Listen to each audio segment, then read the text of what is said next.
Hai,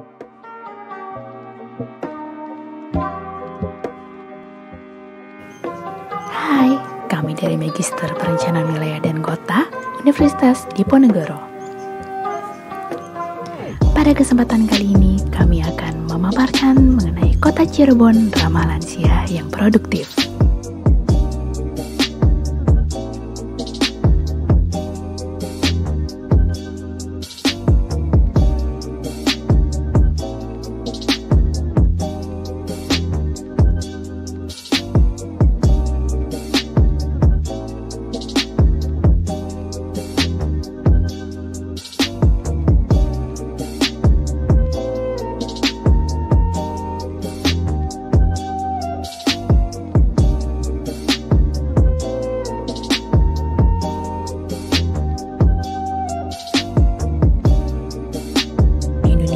Pada tahun 2030, jumlah lansia mencapai 13,2% dari total penduduk.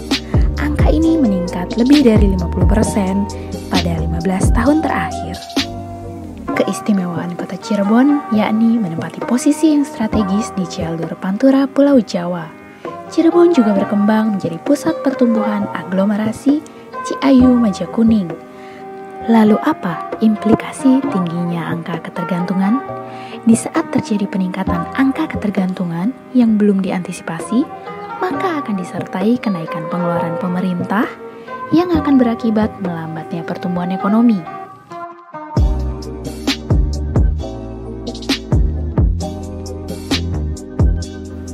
Melalui konsep Kota Cirebon ramah lansia yang produktif, harapan kami dapat mendukung kenaikan angka harapan hidup dengan diikuti penurunan angka ketergantungan. Maka diperoleh bentuk manajemen kota yang memberi kesempatan pada lansia untuk tetap dapat mengaktualisasikan diri dan memiliki pilihan untuk produktif. Dalam menyusun konsep manajemen ini, kami menggunakan beberapa rujukan literatur, yakni 8 indikator WHO, 3 konseptual model kota ramah lansia oleh Pinheiro, dan 15 indikator dari Permensos nomor 4 tahun 2017. Berdasarkan dari beberapa rujukan tersebut, kami memilih 5 elemen utama yang cocok untuk Kota Cirebon ramah lansia yang produktif.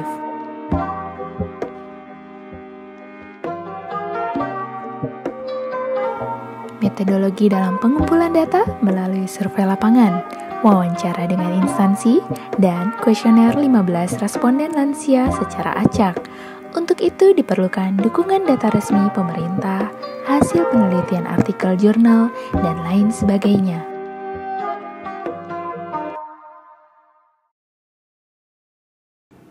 Dalam mendukung Kota Cirebon ramah lansia yang produktif di tahun 2030, kami mempertimbangkan potensi dan masalah.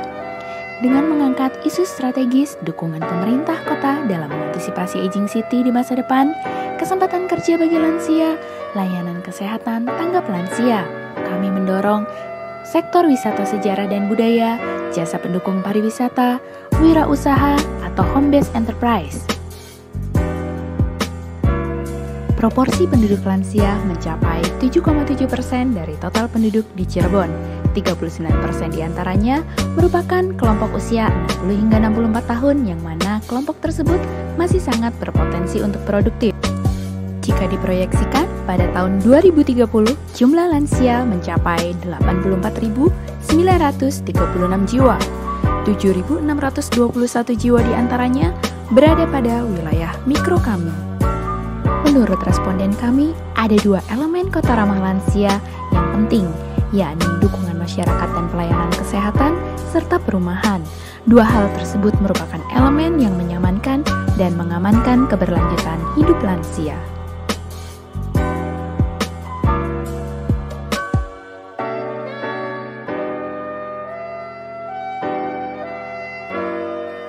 Jadi mengapa kesempatan kerja dianggap tidak cukup penting? Hal ini dikarenakan mindset pemerintah belum mengarah pada pemberdayaan lansia, sehingga dalam manajerial kota kurang memberikan kesempatan kerja. Minimnya informasi dan komunikasi turut membentuk mindset penduduk yang memasuki usia pensiun menjadi apatis atau enggan untuk tetap produktif. Melihat keterkaitan elemen kesehatan dan pekerjaan, kami menemukan kesesuaian antara teori dengan kondisi di Kota Cirebon, di mana kesempatan berpartisipasi menjadi salah satu aspek kepuasan hidup lansia, yang hanya dapat diraih apabila memiliki kondisi kesehatan yang baik. Namun demikian, keterbatasan pendapatan di usia senja juga yang menjadi hambatan para lansia dalam mengakses layanan kesehatan.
Tiga fokus utama dalam konsep kota ramah lansia yang produktif, yakni healthy, productivity, dan welfare, di mana kesehatan akan meningkatkan produktivitas lansia, sehingga dapat memanfaatkan kesempatan kerja yang akan berdampak pada meningkatnya kesejahteraan lansia. Berdasarkan pemetaan aktivitas dan pergerakan lansia, maka kebutuhan ruang di wilayah studi antara lain taman, senior center, Mother's Cafe, showroom art, LPK, Baperkam, sanggar, rumah sakit, panti ureda, halte, trotoar, dan parkir. Transformasi menuju kota Cirebon ramah lansia yang produktif melalui program-program yang akan diimplementasikan. Misalnya saja elemen kesehatan dengan meningkatkan servis yang lebih tanggap terhadap kebutuhan dan keterbatasan lansia, serta adaptasi terhadap kondisi pandemi COVID-19.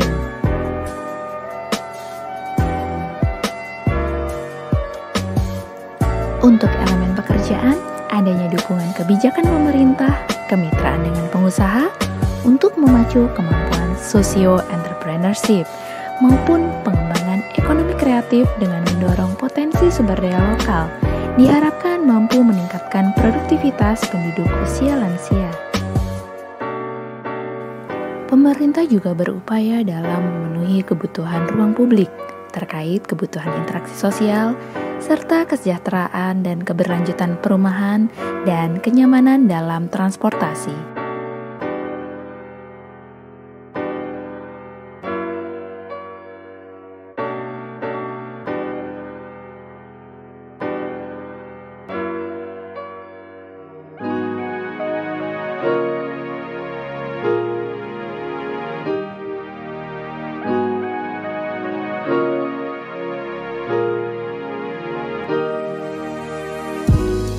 Dalam perencanaan 10 tahun ke depan, kami membagi ke dalam 3 tahapan, jangka pendek, jangka menengah, dan jangka panjang, di mana ketiganya mempergunakan 3 isu strategis yang kami angkat.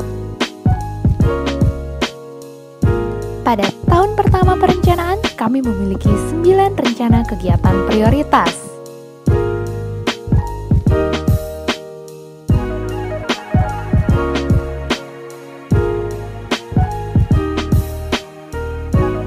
Satu program utama dalam rencana jangka menengah kami adalah pembangunan senior center. Harapan kami baik lansia klaster 1, 2, maupun 3 dapat memanfaatkan fasilitas tersebut.